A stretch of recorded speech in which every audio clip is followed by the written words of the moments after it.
Pertenezco al bloque comandante Jorge Suárez Briceño. En este momento me desempeño como organizadora de masas, es decir, trabajo el relacionamiento político con las comunidades y pues ejerzo como comandante y soy una combatiente convencida de la lucha política. Hablando de ese relacionamiento político, Isabela, el espacio geográfico en el cual nos encontramos ahorita, históricamente, ¿qué significa para la insurgencia? Este espacio es muy importante, es el llamado Las Sabanas del Yarí. Tiene una historia trascendental porque esta región fue habitada por mucho tiempo por las mafias del Capo Gacha.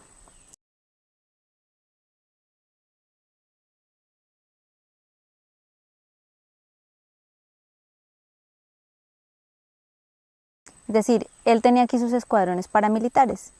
Entonces, más o menos entre la década de los 80, 90, aquí hace incursión unos comandos guerrilleros que combaten con mucha valentía, con mucho valor y sacan el paramilitarismo de la región. Y se ubica aquí las FARC. Ya después, como en la época del despeje, entonces se conforma acá el llamado Frente Combatientes del Yarí. Por eso esta área es una área histórica, muy importante dentro de la lucha de las FARC.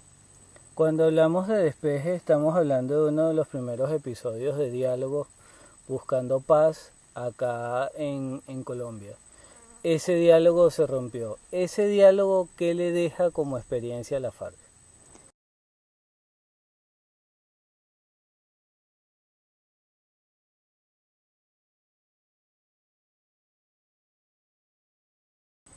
Bueno, nos deja una experiencia política supremamente grande, porque primero permitió demostrarle a la opinión pública nuestra voluntad de paz, permitió acercarnos a muchos sectores a través de las audiencias públicas, permitió hacer nuevamente, confiar en la disposición del gobierno, sentarnos ahí los máximos dirigentes de las FARC y establecer una agenda común. Entonces nos dejó esa experiencia. Pero también nos dejó la experiencia negativa pues del incumplimiento del gobierno, de la falta de voluntad de los negociadores y de la gente que estaba detrás de ellos.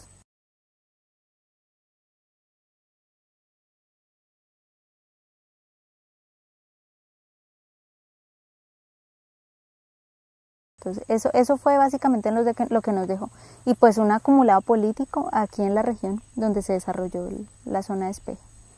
Hablando de ese incumplimiento político, en este momento ya estamos bastante lejos de lo que se esperaba se diera el 23 de marzo. Es decir, para el 23 de marzo del año 2016, en el que nos encontramos, se iba a firmar dos cosas. Una, la paz, y el otro, el cese bilateral al fuego definitivo en Colombia. Ninguna de las dos cosas se dio. ¿En quién podemos confiar? Bueno, de parte de las FARC había absoluta disposición. Desde el comienzo hemos dicho que no, o sea que el tema de las fechas no es pues lo más relevante para nosotros. Lo realmente relevante es firmar un acuerdo que implique la construcción de una paz estable y duradera. Hay algo que en el tiempo que he estado aquí en la Sabana del Yarí se nota.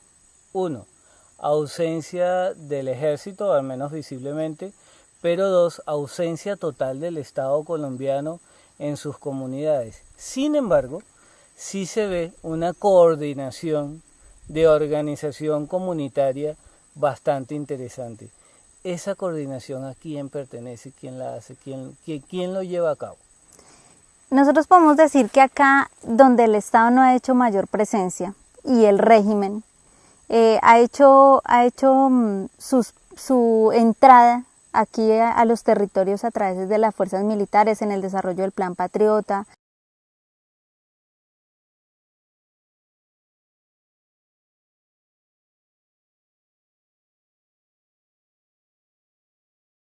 A través de la represión, pues la gente no se siente reconocida en ese estado. Entonces lo que se ha venido consolidando desde que llegaron las FARC y sobre todo después del despeje es la construcción de un nuevo poder.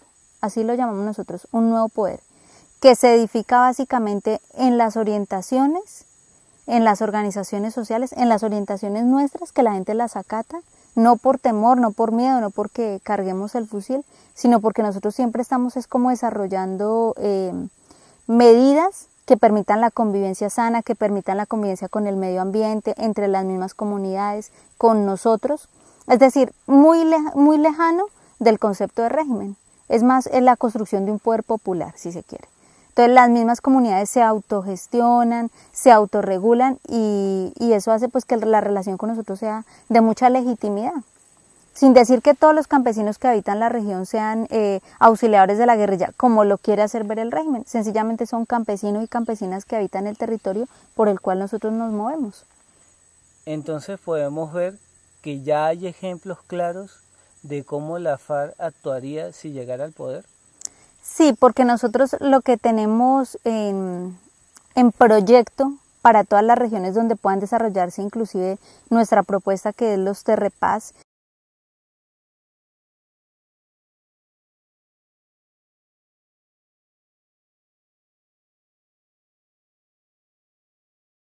y de hecho las regiones donde nos hemos desenvuelto durante los últimos años es precisamente el desarrollo regional, el desarrollo progresivo, que implique que la gente salga de ese atraso tan terrible al cual ha sometido la ausencia del Estado, porque no ha habido inversión, porque, por ejemplo, justamente estas sabanas del Yarí hacen parte de un territorio que se disputa en 2 departamentos, entonces no hay inversión de ninguno de los 2 departamentos, pero sí hay sed de quedarse con el territorio por los recursos naturales.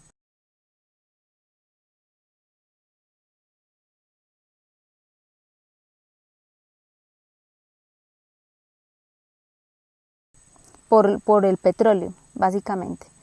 Entonces, nosotros lo que consideramos es que el hecho de que nosotros hagamos presencia puede permitir que las mismas comunidades creen sus alternativas de desarrollo y puedan a futuro promover nuevas dinámicas en el mejoramiento de su salud, de su educación, de la infraestructura, que de hecho ya lo han venido haciendo.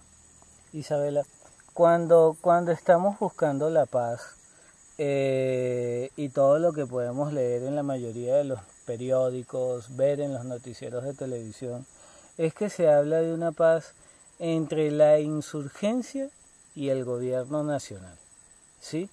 Pero en ningún momento estamos mirando, al menos hasta ahora, se está mirando a la población, a esa justicia con sentido social.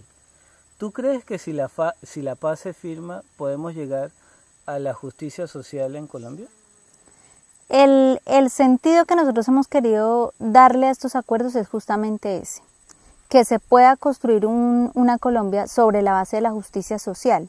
Entonces, eso significaría que no solamente en los acuerdos que se han venido desarrollando, que sí han tenido un punto de partida en la opinión, en las propuestas, en las sugerencias que han tenido las comunidades, pero que a futuro pues tienen que desarrollar esos proyectos de vida que tiene la gente en sus territorios. Entonces, si la paz se firma, tiene que evidentemente estar sujeta a esa paz con justicia social, porque si no, no sería paz, o si no, sencillamente sería hablar de la terminación de la guerra, pero la guerra va a continuar, porque los problemas sociales y económicos persistirán. Entonces tiene que estar relacionada directamente con la paz con justicia social, que es fundamental. ¿Se dejarían las armas? No, nosotros estamos hablando de que vamos a hacer dejación de armas en la medida que hayan unas garantías de seguridad. Jamás hemos hablado de entrega de armas, ni lo vamos a hacer, porque sería como echar a la basura más de 51 años de lucha, y porque nosotros no estamos, o sea, no están en tela de juicio nuestros ideales. Nosotros sí queremos el poder y consideramos que quizás a través de la firma del acuerdo pues esté la opción política para llegar a ese poder. Pero no estamos hablando de rendición, estamos hablando de dejación de armas para movilizarnos políticamente. Si en el caso de que se diera la incursión de las transnacionales, ese acuerdo precisamente tiene que ser la garantía que blinde estos territorios, que permita que las comunidades defiendan sus territorios y no dejen que sean saqueados por las transnacionales, que consideramos nosotros que sería pues absurdo. Nosotros 51 años de lucha para que lleguen aquí las transnacionales a apoderarse sería absurdo. Entonces eso implica también que las comunidades, las masas y nosotros desde la arena política estemos dando la lucha para que eso no se dé.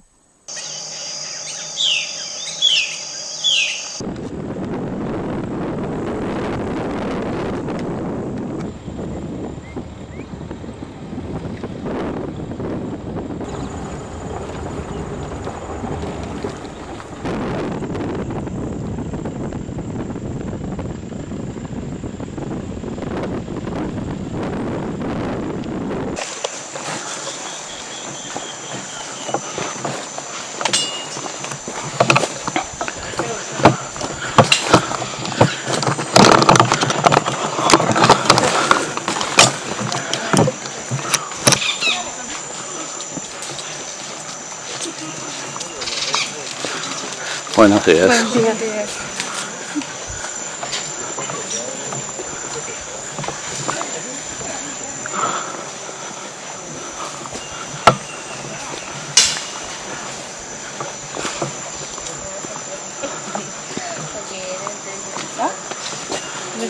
Buenos días.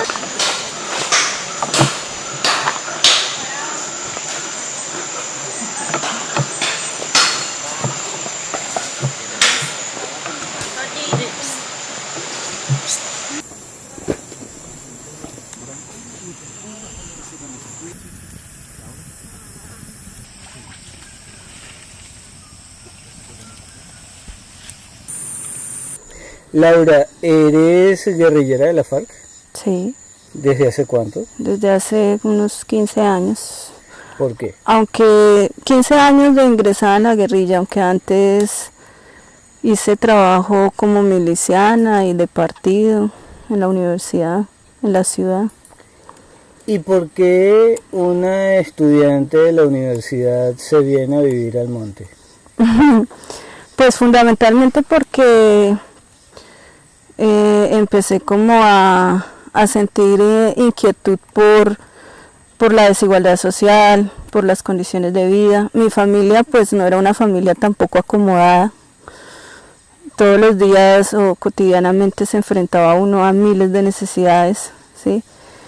Entonces, además, digamos, tuve el privilegio de estudiar en un colegio que era el de la Universidad Nacional, donde estaba inmerso dentro de ese ambiente también de auge y movimiento estudiantil. Entonces, digamos, todo eso incide en que uno vaya como asumiendo una forma de mirar el mundo, ¿no? Entender la realidad.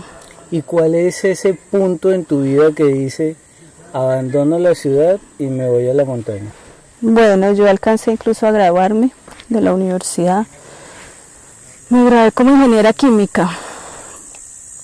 Desde que yo estaba en la universidad siempre pensé que no iba a acabar mi carrera. O sea, yo estaba en la universidad, estaba estudiando y preparándome como ingeniera, pero al mismo tiempo hacía parte del movimiento estudiantil, de las luchas del movimiento estudiantil, y estaba como en esa búsqueda de la guerrilla, ¿sí? En ese momento en la universidad no era muy visible, o sea, no llegaba uno y encontraba tan fácilmente la guerrilla, porque pensaba que era como la salida más correcta o más viable que tenía el país para superar este sistema y construir una nueva Colombia. Las FARC está llena de muchos hombres y mujeres que están en ese proceso de construirse también como hombres nuevos. Se encuentra uno una gran familia que son las FARC. ¿Cuántas mujeres hay en la FARC? Pues aproximadamente se habla de que ya somos casi el 40%. ¿A nivel nacional el 40% de la FARC? Sí, o sea, la mujer ha venido incrementándose en las filas. ¿Hay alguna diferencia entre la mujer y el hombre en la FARC? No, o sea, pues tanto los documentos de conferencias y todo eso habla de que en las FARC los hombres y las mujeres son iguales. Como tal tienen los mismos deberes y derechos.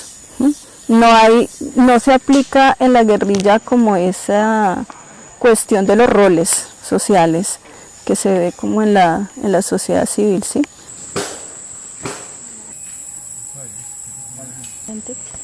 Y es organizador.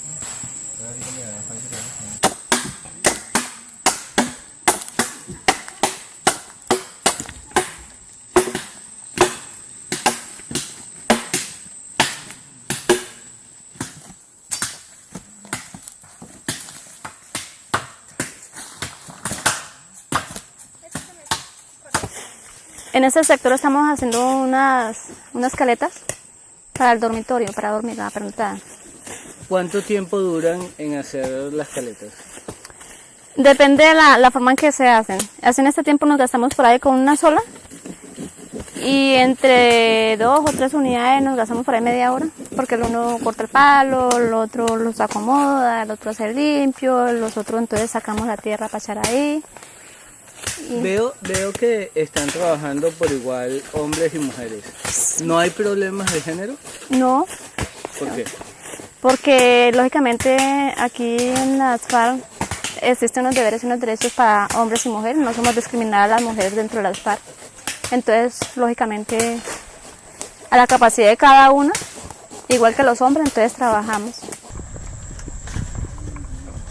Nosotros somos ante todo una organización política que nos ha tocado empuñar las armas para el ejercicio de la política porque no nos dejaron otra opción.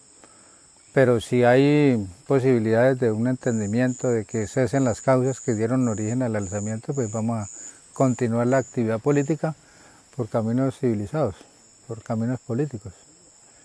En ese proceso de armas en la montaña, muchas veces medios de comunicación dicen que también hay existencia en las ciudades. De ser real la existencia de la FARC en las ciudades, ¿qué papel cumple?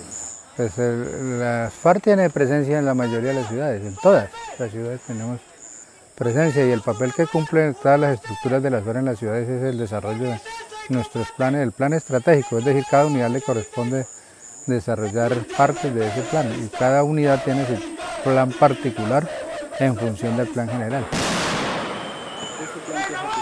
El plan estratégico de la FARC tiene como objetivo la toma del poder político, para que el pueblo sea el dueño de su destino, de su devenir histórico, para que el pueblo sea quien en sus manos tenga la decisión de qué es lo que vamos a hacer entre todos los colombianos con nuestra patria.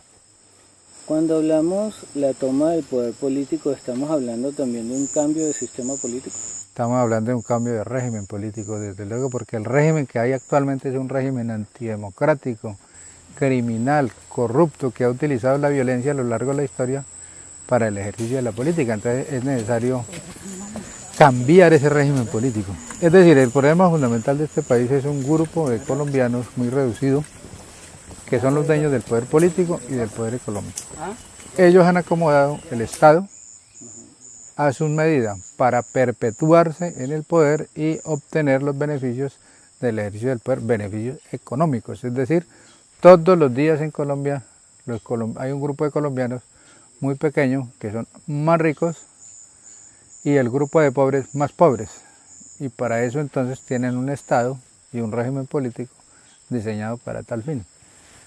Desde el punto de vista ideológico, ¿cómo podemos llamar a ese sistema político que imperaría? Pues nosotros estamos proponiendo, siempre hemos propuesto, es el socialismo. Un socialismo diseñado en la realidad colombiana, es decir, un socialismo que consulte con las realidades históricas, culturales, económicas, políticas de nuestro país y como tal pues diseñemos nuestro propio futuro socialista. ¿Cómo se prepara la guerrilla para ese diseño? Nosotros nos preparamos para ese diseño en el estudio permanente, en la apropiación de todas las experiencias mundiales, internacionales del desarrollo del socialismo y en la compenetración permanente con nuestro planteamiento con las masas y entendiendo de que Colombia tiene unas particularidades únicas y en consecuencia pues las soluciones también deben corresponder a esas realidades muy particulares de este país. Comandante, ya desde hace algo más de 1 año y medio hay un cese unilateral al fuego. Pero podemos ver, buscando cifras, viendo la situación de las organizaciones sociales y viendo los movimientos del ejército, incluso de la policía a nivel nacional, que el pie de fuerza militar, a la vez que se lleva el proceso de diálogo, este pie de fuerza ha ido creciendo. Pero no solamente eso, también vemos mayor presencia de paramilitarismo en algunos departamentos del país. ¿Eso qué significa? Pues realmente el pie de fuerza del ejército es ellos tienen unos planes, entonces los vienen cumpliendo que no tienen que ver con el proceso de paz. Entonces es una contradicción, porque lo lógico es que si estamos en unas conversaciones a fin de concluir la guerra que nos ha llevado más de 50 años, pues deberían las medidas que se tomen ser correspondientes con esa idea de paz, pero por parte del Estado no lo son. Entonces, lo más difícil de esta etapa es el incremento en todo el territorio nacional, pudiéramos decir, del paramilitarismo, el asesinato de dirigentes populares, de dirigentes cívicos, de defensores de derechos humanos. Eso es una cuestión que dificulta enormemente la concreción del acuerdo de paz. Y desde luego que el Estado invierte ingentes recursos de su presupuesto en la guerra.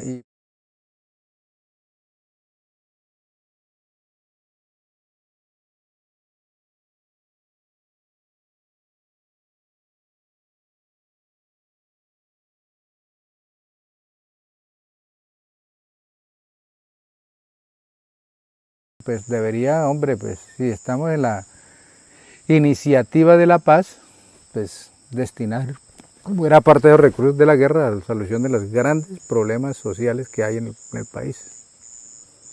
¿Cómo define el paramilitarismo?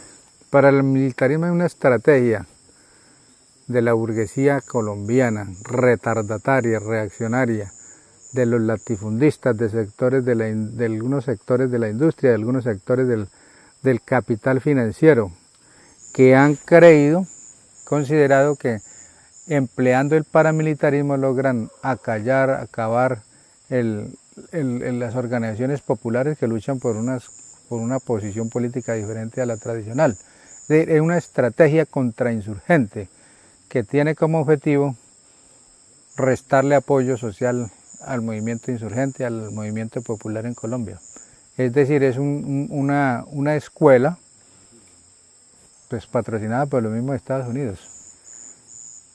¿Cómo ve el futuro de la FARC? El futuro de las FARC lo vemos nosotros en dirección a conquistar, a imponerle a la oligarquía colombiana la solución política y el desarrollo de los acuerdos. Entonces la FARC en cabeza del movimiento popular o con el movimiento popular liderando entre todos la tarea de imponerle al régimen los acuerdos de paz y el cumplimiento de los mismos. Esa es la tarea inmediata de las FARC.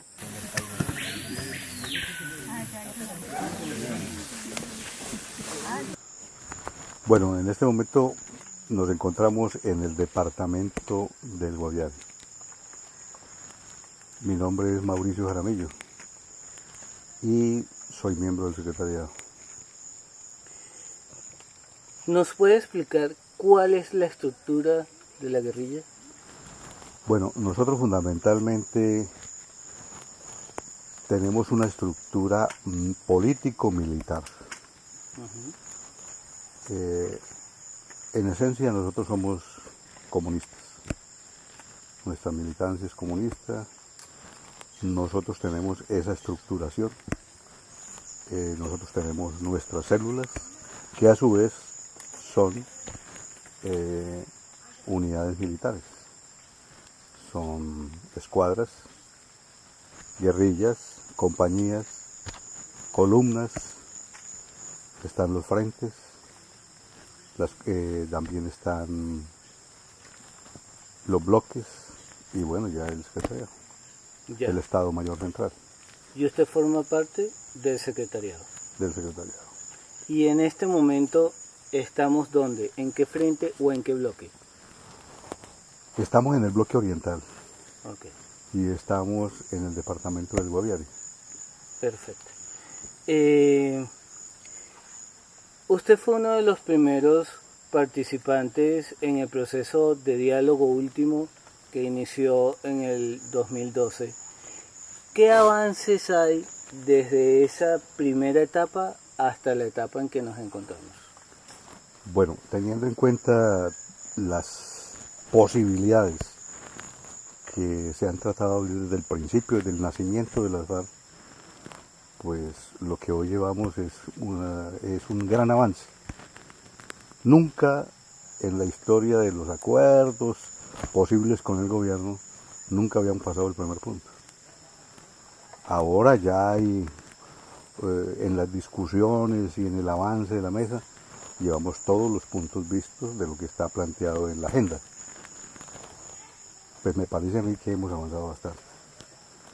Tenemos una proyección real de que podemos dar un paso a una paz real en Colombia.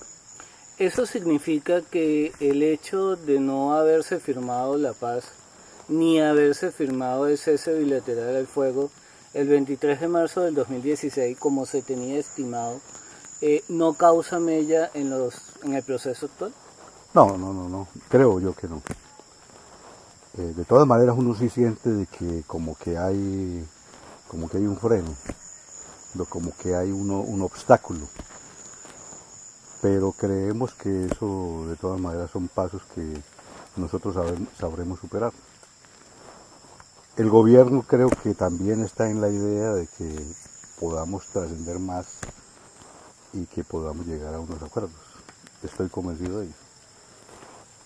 En ese proceso de paz, del 2012 al 2016, desde el secretariado y cada una de sus estructuras, ¿cómo el resto de las compañeras y compañeros farianos miran el proceso? ¿Cómo sienten ustedes que la tropa está absorbiendo lo que está ocurriendo? Bueno, los guerrilleros, de todas maneras nosotros estamos transmitiendo todo lo que está pasando en La Habana y hay un entendimiento de qué es lo que está pasando. Entonces ellos miran con muy buenas posibilidades.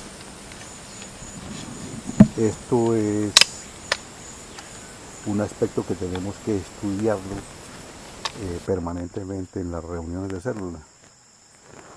Nosotros permanentemente estamos hablando con la comunidad guerrillera.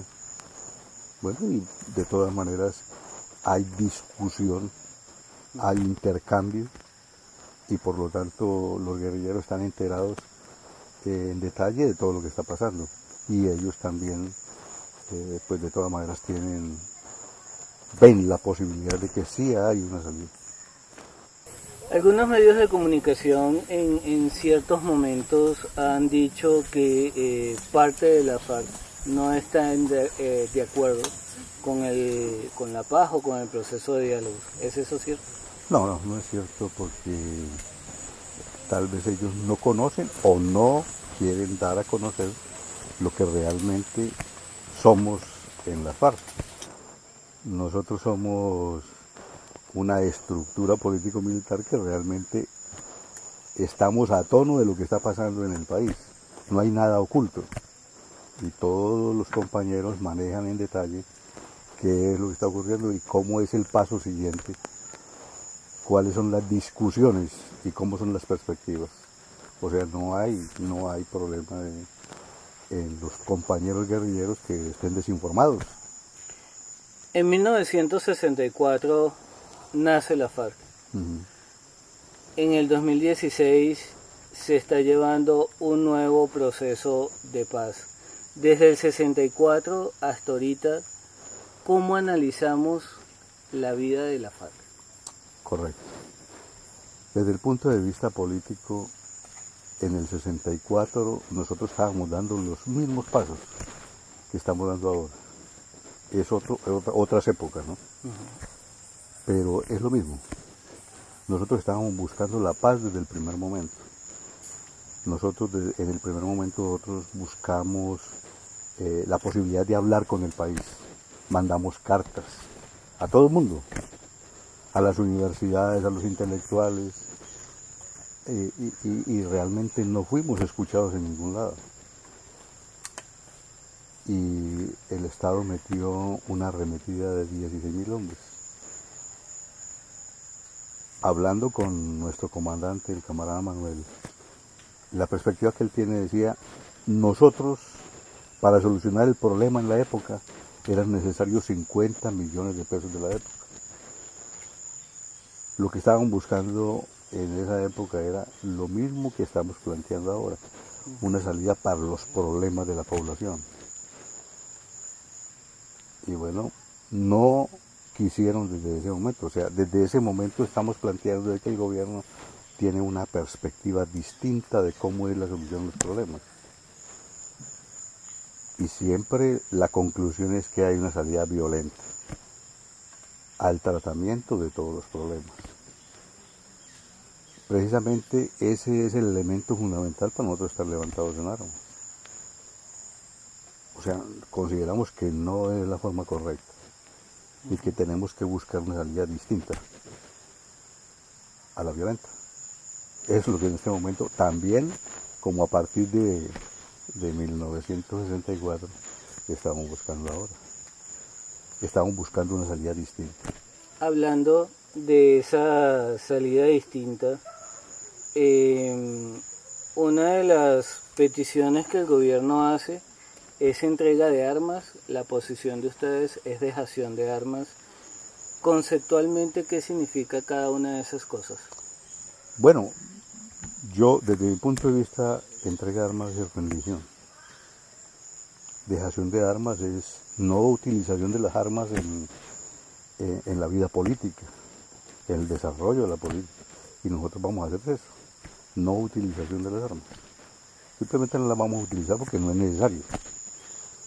Porque van a desaparecer los factores fundamentalmente que hacen que nosotros nos estemos levantados en armas.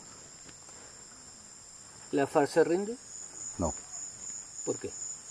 No, porque nosotros tenemos unos objetivos políticos muy claros desde el principio y nosotros sabemos qué es lo que estamos planteando.